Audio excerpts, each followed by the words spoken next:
Senhor presidente, senhores senadores, senhoras senadoras, telespectadores da TV Senado, ouvintes da Rádio Senado, em especial lá do meu estado, do Amapá, que agora acompanham pela Rádio Senado as transmissões aqui dessa casa.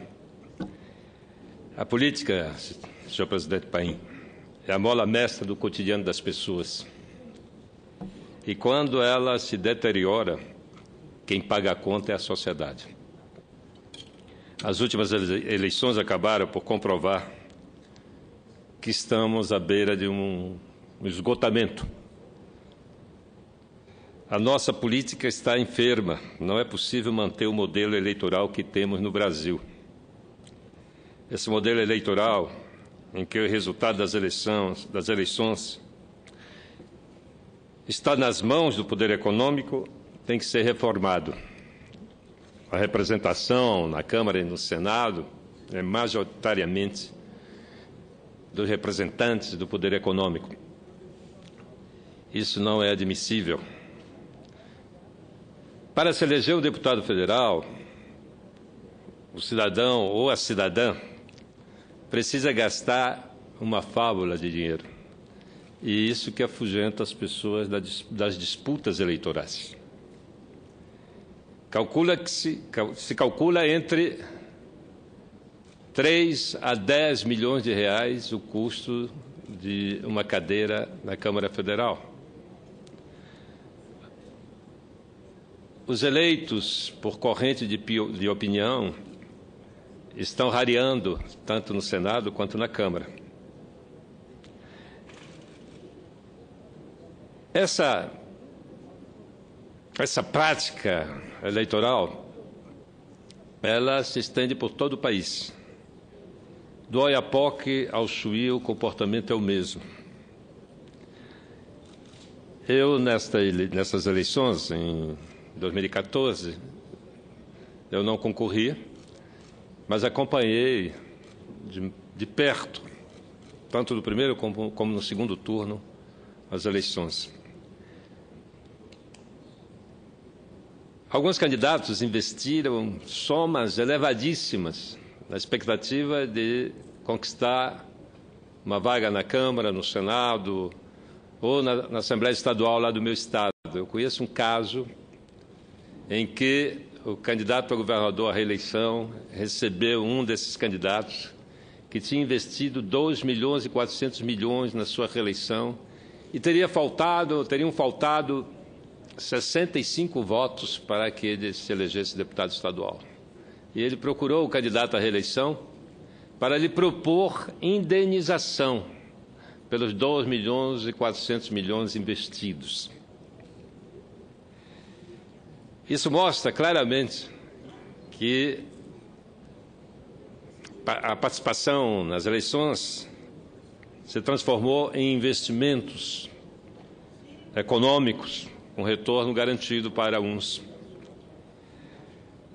Outro fato que ficou evidente, ficou claro nesse pleito, além da compra de votos, foi o mercado de compra de venda de tempo de televisão e rádio no horário eleitoral. Como disse nesta casa minha companheira, a senadora Lídice da Mata, abre aspas, o tempo de televisão transformou cada pequena legenda numa pedra preciosa a ser disputada. Fecha aspas. E é verdade, senhor presidente. O resultado das eleições proporcionais é a maior prova da influência decisiva do poder econômico. O Congresso Nacional eleito e que tomará posse em 2015 arrecadou, segundo o Estadão, a cifra recorde de 845 milhões de reais. Dos 721 milhões arrecadados pelos deputados federais eleitos, 553 milhões vieram das arcas de empresas privadas, o que equivale a 77% do total arrecadado. É de estarrecer, mas é a verdade nua e crua. Os 67 maiores doadores, entre os 4.422 financiadores de campanhas eleitorais, doaram 50% de tudo que foi arrecadado pelos deputados federais e senadores. Essa dinheirama veio dos cofres de pessoas jurídicas, ou seja, 1,5% dos doadores doou a metade do dinheiro, um pouco parecido com a distribuição das terras no Brasil, onde um grupo reduzido detém mais de 50% de todas as terras do país. Não deixa de ser um absurdo uma situação como essa. Nós precisamos definitivamente acordar a sociedade para a trágica situação em que se encontra a política. Esse instrumento importante na transformação, capaz de promover avanço, mas também capaz de fazer a sociedade retroceder. Há fortes sinais de falência do sistema político. Se imediatamente não encetarmos uma campanha de resgate da política e da participação política, talvez seja tarde demais. Como bom combatente da verdadeira política, coloque-me à disposição de quem queira cerrar fileiras para despertar o gigante adormecido. A hora de peregrinar pelo país, convocando a sociedade e pressionar o Congresso Nacional a mudar as regras do jogo. É hora da reforma política, para mudar, para qualificar a política no nosso país. E não se pode atribuir inteiramente a responsabilidade aos agentes políticos. A sociedade precisa ocupar os espaços públicos. Nós temos uma realidade no país dos últimos anos inegável. A vida melhorou para a maioria dos brasileiros e brasileiras. Individualmente, a vida melhorou para muita gente, os empregos se tornaram melhores, os salários aumentaram, o acesso às universidades foi ampliado, o Brasil passou a ser um ator no cenário internacional. Nós tivemos, de fato, avanços individuais importantes, mas nós temos um grave problema dos espaços públicos. Esses se deterioraram ao longo desses últimos anos. A vida coletiva no nosso país está mais pobre do que antes. Nós temos dificuldade em ocupar nossas ruas com liberdade. A violência está descontrolada. Os trabalhadores, a classe média, leva horas perdendo tempo precioso dentro de veículos, presos nos trânsitos, ou então dentro de transportes coletivos, que levam horas para chegar ao trabalho. Tempo esse que poderia ser usado para desfrutar com a família.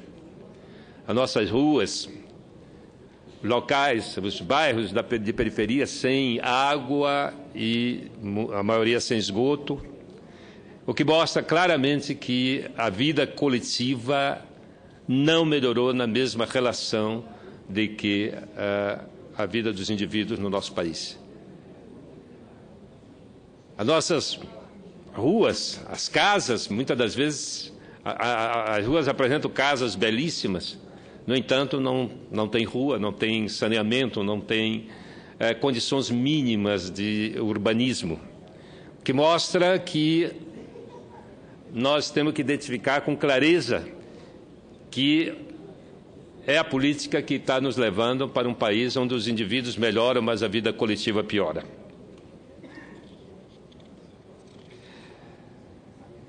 Temos que alertar a sociedade e lembrando que um poeta alemão, Bertolt Brecht, dramaturgo, que escreveu a Ópera dos Três Vinténs, e que Chico Buarque transformou na Ópera do Malandro no Brasil, ele dizia, falava da necessidade de despertar a sociedade, que ela precisa ouvir, falar e participar dos acontecimentos políticos, principalmente da elaboração dos orçamentos públicos, que são a mola propulsora da economia. O Brasil atinge em torno de 35% de carga tributária, Nós trabalhamos quase 5 meses para pagar impostos que a União, os estados e as prefeituras arrecadam e que não transformam em benefícios coletivos, porque há uma apropriação dessa contribuição coletiva. Temos o dever de alertar a sociedade para o seguinte: o custo de vida, o preço do feijão, do peixe, da farinha, do aluguel, do sapato e do remédio depende das decisões políticas. Não podemos mais, como políticos, deixar que uma parcela da população se orgulhe e estufe o peito dizendo que odeia a política. É inadmissível um país em que 81% da população desconfia das instituições públicas do país e concorda com a afirmação de que é fácil desobedecer às leis. Esse mesmo percentual de pessoas também tem a percepção de que, sempre que possível, os brasileiros escolhem dar um jeitinho no lugar de seguir as leis. Por isso, para o começo de conversa, é necessário que convençamos essa parcela da população que é de sua indiferença com o coletivo que nascem a prostituta, o menor abandonado e o pior de todos os bandidos, que é o político vigarista, pilantra, corrupto e lacaio das empresas nacionais e multinacionais. Nesta casa, tenho um projeto para requalificar a política do nosso país. E aqui gostaria de falar alguns desses projetos. Eu apresentei a PEC 30, que objetiva fixar um limite máximo para as despesas das Assembleias Legislativas Estaduais, da Câmara Distrital, do Distrito Federal, dos Tribunais de Contas dos Estados e do Distrito Federal. E eu fiz isso porque encomendei um estudo da consultoria do Senado, e esse estudo me apresentou uma realidade chocante. Nos últimos 10 anos, os gastos com as assembleias e com os tribunais de contas cresceram 47% acima da inflação, para exercer exatamente a mesma função de legislar e fiscalizar os executivos. Portanto, não tem cabimento que essas instituições, os 1.057 deputados estaduais e os 27 tribunais de contas, cada um com 7 conselheiros, gastem dos impostos pagos pela população 14 bilhões e 600 milhões de reais. Gasta mais do que o Parlamento Europeu, composto de 24 países que falam 24 línguas diferentes. São mais de 700 parlamentares que se reúnem em 3 cidades diferentes. É, de fato, uma situação que precisa mudar. E essa proposta estabelece que os gastos das assembleias e dos tribunais de contas serão atualizados a cada ano pelo índice, o IPC ou qualquer um outro índice de recuperação da inflação. Não tem sentido que as assembleias estaduais e os tribunais de contas gastem mais do que a Câmara Federal, o Senado Federal e o Tribunal de Contas da União. E eu fiz um levantamento no meu estado. Em 2013, a Assembleia Estadual do Amapá, e essa é uma realidade que se reproduz em outras assembleias, gastou em diárias de viagem 17 milhões e meio, senhor presidente.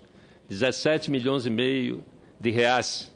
Comparando com o Senado Federal, a Assembleia do meu estado são 24 deputados, o Senado são 81 deputados, e aqui tem mais de 10 mil servidores. Lá, 17 milhões e meio de reais. O Senado Federal gastou em 2013 1.250.000 reais em diária de viagem. Os senadores percorrem o mundo viajando. Tem senador nesse momento, com certeza, viajando em países mais distantes, Japão, China, Europa, enfim. Não é possível que nós não atentarmos que a corrupção ela é horizontal, ela é vertical, ela começa nos municípios, termina no federal. É bem verdade que no federal o olhar da opinião pública, o controle é melhor exercido sobre as despesas públicas. Na medida em que se vai descendo na hierarquia do Estado brasileiro, os estados são menos, a opinião pública é menos atenta, e nos municípios praticamente não há um acompanhamento, um controle dos gastos públicos. Vossa Excelência, permite uma parte, senador João Capiberibe. Senador Suplicy. Quero cumprimentá-lo pela análise que faz de tantas distorções que hoje ocorrem na sociedade brasileira, a começar com o ponto que Vossa Excelência enfatizou relativamente à importância da reforma política que venha a coibir as contribuições de pessoas jurídicas. Acredito que esse é um dos pontos principais da reforma política e Vossa Excelência aqui nos traz elementos de por que isto deve acontecer e, se não for obtido pelas forças representadas no Congresso Nacional, daí a relevância de se fazer uma consulta ao povo para, depois de muito bem esclarecido, confirmar ou não. Agora, Vossa Excelência citou um dado que realmente é impressionante. Eu queria ouvir de novo. Vossa Excelência citou que a Assembleia Legislativa do Amapá, com 24 deputados estaduais, gastaria 17 bilhões quase 17 vezes mais. O Senado, quanto? R$1.250.000. R$1.250.000, ou seja, a Assembleia Legislativa do Amapá, com 24 comparados a 81 senadores, estaria gastando cerca de 15 vezes mais do que o Senado. Acredito que isto é algo que mereceria, da parte dos deputados estaduais do Amapá, uma reflexão, porque realmente é um dado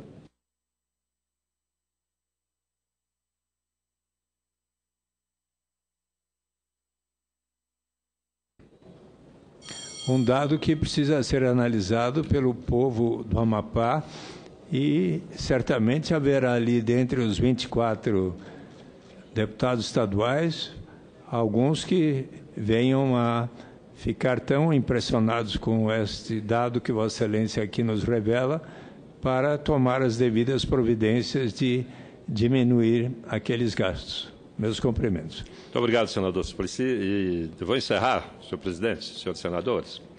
Eu queria citar um outro projeto de nossa autoria, que está tramitando na Casa, que é o PLS 141, que, se já estivesse em vigor, não teríamos, por exemplo, esse vazamento seletivo sobre operações Lava Jato, pois as investigações seriam feitas claras. Eu acho que está na hora de dar um ponto final no segredo de justiça, na hora que se investiga agentes públicos.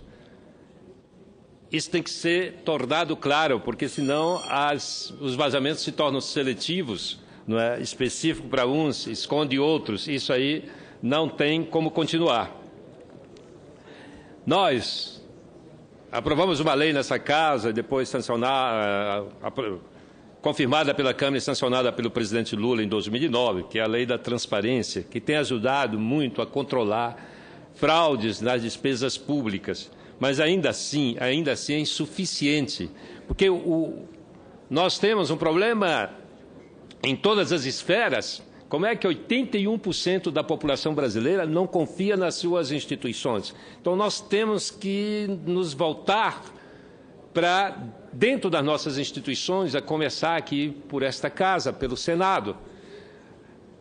Há uma urgência na reforma política. Ela precisa ser feita, nós precisamos dar respostas, porque senão o povo volta para a rua, como aconteceu em junho do ano que vem. E dessa vez eu vou estar na rua junto com o povo, porque não é possível, se gera expectativas, se renova a política, mas os costumes continuam os mesmos. Há um divórcio entre o desejo da sociedade de mais avanço e a nossa capacidade. E aqui eu não diria que a responsabilidade é do partido A, B ou C. A responsabilidade é do conjunto das forças políticas que estão representadas nas câmaras de vereadores, nas assembleias legislativas, na Câmara Federal e aqui no Senado Federal. Esses projetos de leis estão tramitando na Casa e tem mais um, que me parece fundamental, que é a PEC 24, a PEC que institui o Fundo Nacional de Desenvolvimento da Segurança Pública, porque definitivamente nós precisamos de uma política nacional de segurança pública que integre todas as instituições que responsáveis pela garantia da segurança do cidadão e da cidadã brasileira. A União, e essa Casa tem essa responsabilidade de aprovar leis que protejam o conjunto da sociedade brasileira. E a PEC 24 institui esse fundo e certamente vai impulsionar a construção de uma política de segurança pública definitiva para todo o país. Era isso, senhor presidente. Muito obrigado.